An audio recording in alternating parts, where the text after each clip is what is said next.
Hello sa inyong lahat. Kamusta po kayo? Serve now, be rewarded forever. Paglilingkod sa kapwa at sa Iglesia. Pagbasa sa kasulatan, Hebreo chapter 6 verse 10. Hindi makakalimutan ng Diyos ang iyong ginawa at ang pag-ibig ng inyong ipinakita sa Kanya sa pamamagitan ng paglilingkod ninyo at ang inyong patuloy na paglilingkod sa mga kapwa mananampalataya.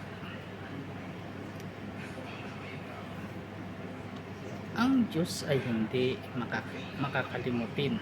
Alam niya ang bawat oras, lakas at luha na inalay mo para sa iba at sa Kanyang simbahan.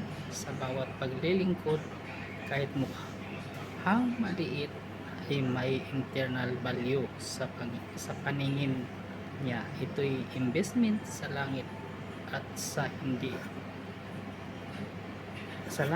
na hindi maluluma. Salamat sa inyo sa inyong panonood. God bless us all. Ingat po lagi.